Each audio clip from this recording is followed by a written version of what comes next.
Okay, Thursday, April 27th, 2023. Getting back from the gym. A hell of a workout today.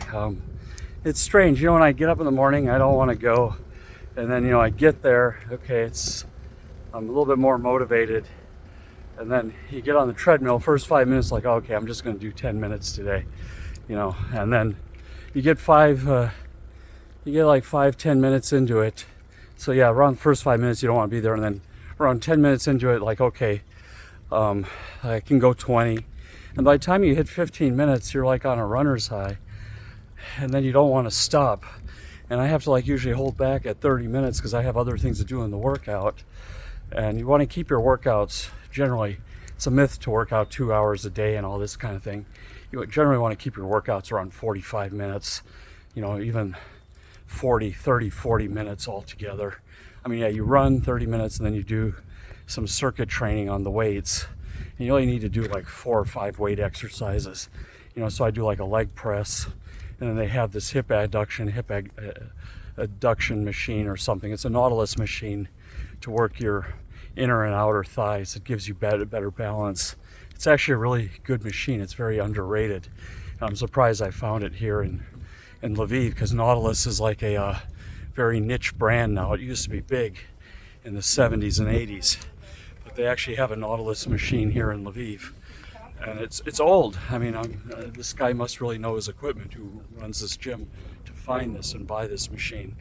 And then what do? You go do some pull-ups. After you do the legs, you do some pull-ups, you do a plank for the abs, and then you do some military press, do some push-ups, and out of there, and you do it all fast, so the heart rate doesn't go down. At least that's my workout. I mean, that way I have energy for the rest of the day. I'm not knackered, because if I go, this is just me, if I go any longer, if I go, like doing a 2-hour workout or something, I'll be in bed all day and I'll be eating like a horse too. I mean, it makes you hungry, and then you just, you can't work, can't focus. Your body is just, wants to eat and sleep. So, yeah.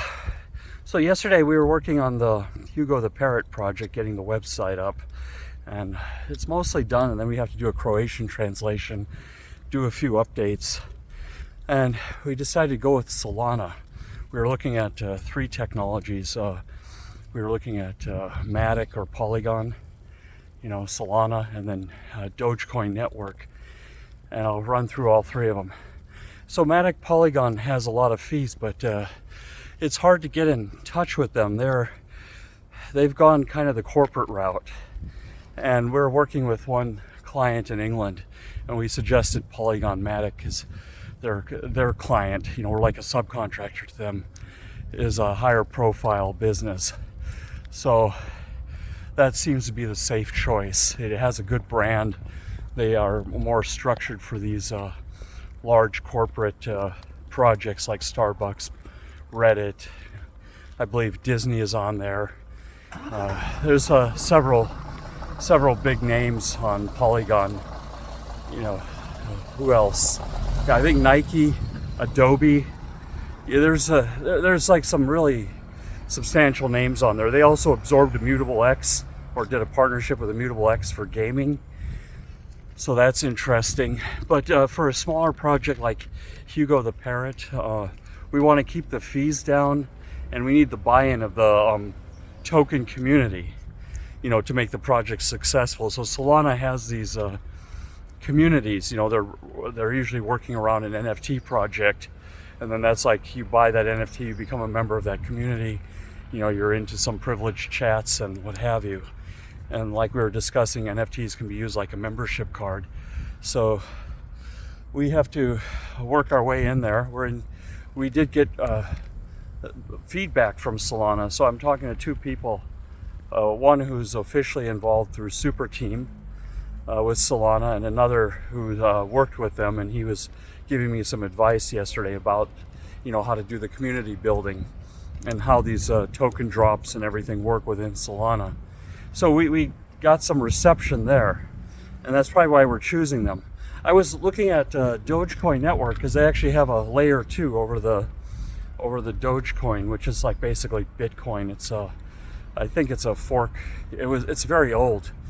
It was done as a joke, and it became a multi-billion-dollar thing. And I understand the creator of this, he sold all his tokens, and he's like that guy who sold DOS to Bill Gates for $10,000. He's just kicking himself. But we hadn't seen much. I was in the Discord for the Dogecoin network. I didn't see much activity there. No one had responded to me when I asked them, I got a project, where can I get in touch? Talk to somebody, but nobody messaged me. And you go in Super Team for Solana, they have these, online Zoom sessions for what's called lurkers. People are just hanging out in the chat but not involved. And they have this guy Parug, he's from India, and he answers all your questions. And he's fun, he's charismatic, he's young, he's very positive. So that's got to be something. It's I think that's where we want to be. Dogecoin network would, it's a close second, because that's it's a meme, and it's fun. Elon Musk is involved there, Mark Cuban is involved with it. But I think this layer 2 that they're doing, maybe it doesn't have much buy-in. I know I went into Monero's Reddit and asked about why doesn't Monero make NFTs, like privacy NFTs, and they bit my head off that it's only supposed to be a currency token and everything. And that's it's a little bit sad that these this is supposed to be technology and supposed to be innovation and open to ideas, and at least have a discussion on it. Give me 3 reasons why it's a bad idea or something. But they especially in Reddit, people can be pretty vicious, and it's not good for innovation. That's for sure. And I think, like I said, overall I see cryptos as a technology more than like a savior to saving us from all the world's problems. It's a technology. It's going to go through some evolution, just like PCs did. We had lots and lots of brands of PCs, lots and lots of brands of chips, lots and lots of different types of software, and everything eventually consolidated, because that's what's easier for people.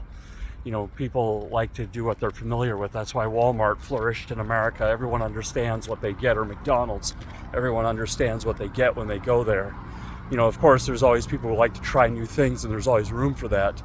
But there will always has been, and always will be these monoliths that people go to. And I think that's going to happen in crypto.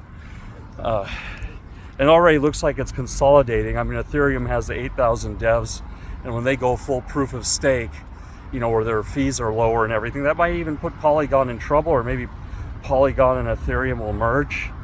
There could be M&A and blockchain.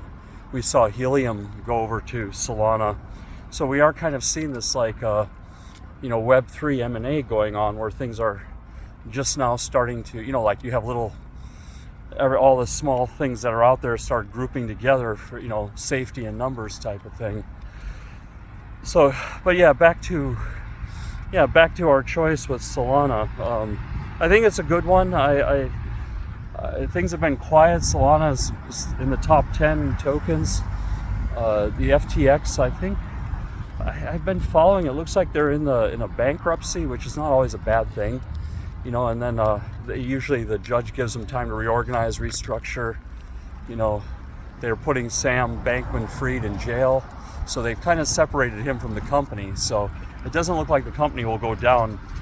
And just like in the banking crisis, a lot of the banks, got bailouts or had to reorganize, and they emerged out of it, and they went on. Some were let go. So I think this is what's going on with FTX.